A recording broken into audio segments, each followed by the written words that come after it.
नमस्कार मेरे प्यारे दोस्तों, क्या आपने कभी सोचा है जो भोजन हमारी थाली में है, उसकी शुरुआत कितने हजारों साल पहले हुई होगी? मनुष्य जो शिकार करना उसने छोड़ करके खेती करना क्यों प्रारंभ किया?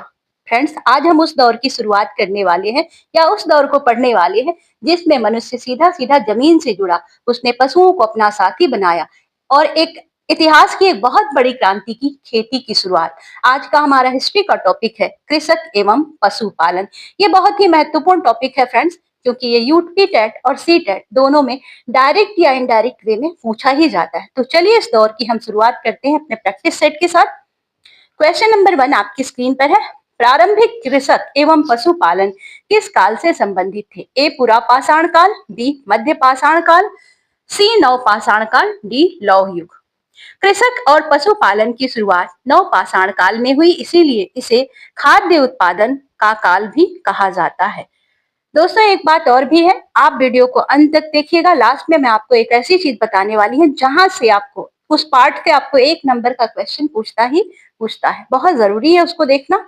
मानव ने सबसे पहले किस पौधे की खेती शुरू की? ए कपास, बी गेहूं, सी चावल, डी जौ। प्रारंभिक खेती में गेहूं और जौ प्रमुख फसलें थी, जिसका प्रमाण मेहरगढ़ से मिलता है। ऑप्शन नंबर बी सही है।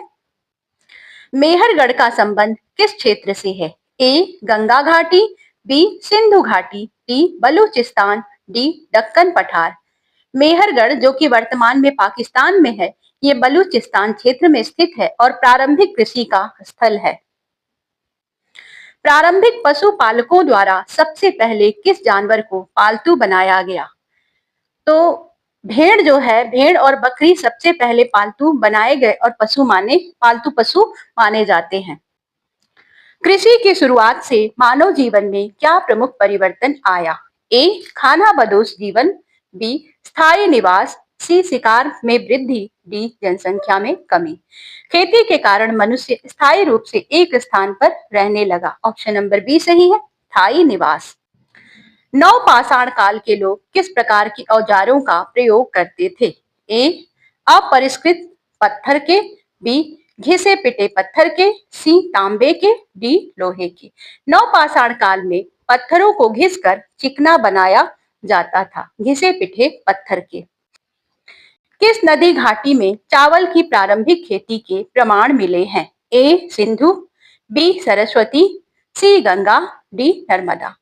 गंगा घाटी में चावल की खेती के शुरुआती प्रमाण मिलते हैं। प्रारंभिक कृषक किस प्रकार की मिट्टी को प्राथमिकता देते थे? ए पथरीली, बी रेतीली, सी जलोढ़, डी लवणीय। जलोढ़ मिट्टी उपजाऊ होती है, इसीलिए कृषि के लिए उपयुक्त थी। फ्रेंड्स, आपको अब तक तो समझ में आ गया होगा हमारी वीडियो किस प्रकार की है। तो आपसे एक रिक्वेस्ट है, हमें एक लाइक जरूर दें, इससे हमें मोटिवेशन मिलता है इस तरह के और भी वीडियोस को तैयार करने के लिए। नवपाषाण काल में किस आवास के प्रमाण मिलते हैं? ए गुफाएं, बी लकड़ी के घर, सी मिट्टी और घास के घर, डी पक्के मकान।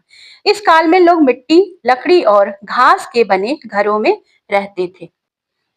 पशुपालन का मुख्य लाभ क्या था? ए मनोरंजन, बी दूध और मांस की प्राप्ति, सी युद्ध, डी व्यापार। पशुओं से दूध, मांस और ऊन तथा कृषि कार्य में सहायता मिलती थी। कृषि के विकास से किसका उदय हुआ? ए शिकार संस्कृति, बी खाद्य संग्रह, सी अधिशेष उत्पादन, डी घुमंतु जीवन। कृषि से आवश्यकता से अधिक उत्पादन संभव हुआ, जिसे अधिशेष कहा जाता है। नवपाषाण काल के लोग किस अनाज को पीसने के लिए उपयोग करते थे? ए लोहे की चक्की, बी पत्थर की चक्की, सी लकड़ी की चक्की, डी मिट्टी की चक्की। पत्थर की चक्कियों द्वारा अनाज को पीसा जाता था। कृषि एवं पशुपालन से समाज में किस प्रकार का विभाजन बढ़ा? ए भाषाई, बी आर्थिक, सी धार्मिक, डी नस्लीय। अधिशेष उत्पादन से अमीर और गरीब का अंतर बढ़ा। आर्थिक। प्रारंभिक कृषकों द्वारा किस मौसम पर निर्भरता अधिक थी? ए शीत ऋतु, बी ग्रीष्म ऋतु, सी वर्षा ऋतु, डी हेमंत ऋतु। खेती वर्षा पर निर्भर थी, इसीलिए मानसून का महत्व अधिक था। नवपाषाण काल में बर्तन किस सामग्री के बनने लगे? ए पत्थर, बी लकड़ी, सी मिट्टी, डी धातु। इस काल में मिट्टी के बर्तनों का निर्माण शुरू हुआ। कृषि की खोज से मानव जीवन में कौन सी नई गतिविधि जुड़ी? ए शिकार, बी मछली पकड़ना, सी भंडारण, डी युद्ध। अन्नों को भविष्य के लिए संग्रहित किया जाने लगा। प्रारंभिक कृषक किस उपकरण से भूमि खोदते थे? ए फावड़ा, बी लकड़ी की खुदाई छड़ी, सी हल, डी कुल्हाड़ी। शुरुआत में लकड़ी की खुदाई छड़ी का प्रयोग किया जाता था। कृषक एवं पशुपालक समाज किस प्रकार का समाज था? ए औद्योगिक, बी शिकारी, सी उत्पादन आधारित, डी उपभोक्ता। यह समाज स्वयं भोजन का उत्पादन करता था। नवपाषाण काल को किस नाम से भी जाना जाता है? ए खाद्य संग्रह काल, बी खाद्य उत्पादन काल, सी लौह काल, डी ताम्र काल। इस काल में भोजन का उत्पादन शुरू हुआ, इसीलिए इसे खाद्य उत्पादन काल भी कहा जाता है। कृषि और पशुपालन के विकास का सबसे दीर्घकालिक प्रभाव क्या पड़ा?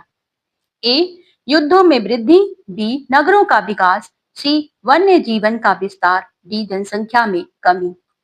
स्थायी जीवन और अधिशेष उत्पादन से आगे चलकर नए नए नगर और नई नई सभ्यताओं का विकास हुआ। प्रारंभिक कृषक बीज बोने के लिए किस विधि का प्रयोग करते थे? ए हल द्वारा, बी सिंचाई द्वारा, सी खुदाई छड़ी द्वारा, डी ट्रैक्टर द्वारा। प्रारंभिक कृषि में लकड़ी की खुदाई छड़ी से भूमि को खोदकर बीज बोए जाते थे। मेहरगढ़ से किस प्रकार के साक्ष्य प्राप्त हुए हैं? ए केवल शिकार के, बी केवल पशुपालन के, सी कृषि एवं पशुपालन दोनों के, डी औद्योगिक गतिविधियों के। मेहरगढ़ से जौ, गेहूं और पालतू पशुओं के प्रमाण मिले हैं। प्रारंभिक कृषकों ने पशुओं को पालतू क्यों बनाया? ए सुरक्षा के लिए, बी मनोरंजन के लिए, सी भोजन और श्रम के लिए, डी युद्ध के लिए। पशुओं से दूध, मांस, ऊन और खेती में सहायता मिलती थी। नवपाषाण काल में मनुष्य के औजारों में कौन सा परिवर्तन आया? ए बड़े और भारी हुए, बी घिसे और धारदार हुए, सी केवल लकड़ी के बने, डी लोहे के बनने लगे। पत्थरों को घिसकर चिकना और धारदार बनाया जाने लगा। कृषि की शुरुआत से किस समस्या का समाधान हुआ? ए भोजन की अनिश्चितता, बी भाषा की समस्या, सी आवास की कमी, डी जल संकट। खेती से भोजन की नियमित उपलब्धता सुनिश्चित हो गई। नवपाषाण काल में मिट्टी के बर्तन क्यों बनाए जाने लगे? ए सजावट के लिए, बी अनाज पकाने और भंडारण के लिए, सी धार्मिक कारणों से, डी व्यापार के लिए। कृषि के कारण अनाज को पकाने और संग्रहित करने की आवश्यकता पड़ी। प्रारंभिक कृषकों द्वारा किस पशु का खेती में प्रयोग किया गया? ए कुत्ता, बी घोड़ा, सी बैल, डी ऊंट। बैल का उपयोग खेत जोतने और भार ढोने में किया गया। खेती के विकास से समाज में कौन सी नई व्यवस्था बनी? ए घुमंतु व्यवस्था, बी स्थायी बस्तियां, सी शिकारी समूह, डी सैन्य शिविर। खेती के कारण लोग एक स्थान पर स्थायी रूप से बसने लगे। ऑप्शन नंबर बी सही है। नवपाषाण काल में भोजन पकाने की विधि क्या थी? ए कच्चा भोजन, बी पत्थर पर भुनना, सी मिट्टी के बर्तनों में पकाना, डी धातु के बर्तन। मिट्टी के बर्तनों के विकास से भोजन का पकाना संभव हुआ।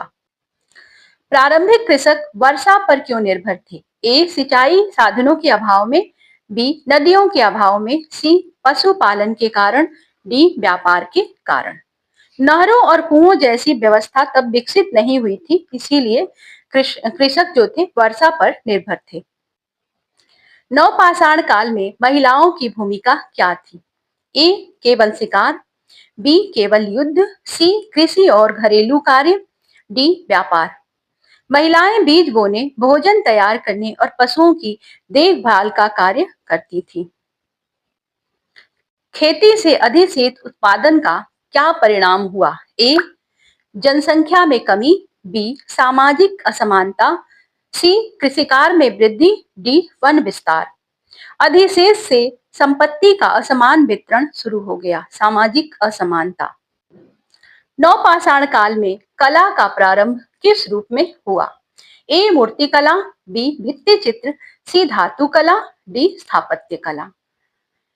मिट्टी के बर्तनों पर चित्रकारी और सजावट के प्रमाण मिलते हैं। ऑप्शन नंबर बी सही है, भित्ति चित्र। फ्रेंड्स, ये बहुत ही इंपॉर्टेंट क्वेश्चन है, ध्यान दीजिएगा, इसको बढ़िया से देख लीजिएगा। कृषक एवं पशुपालक जीवन शैली का मुख्य आधार क्या था? ए, शिकार, बी, संग्रह, सी, उत्पादन, डी, व्यापार। यह जीवन शैली भोजन उत्पादन पर आधारित थी। ऑप्शन नंबर सी सही है।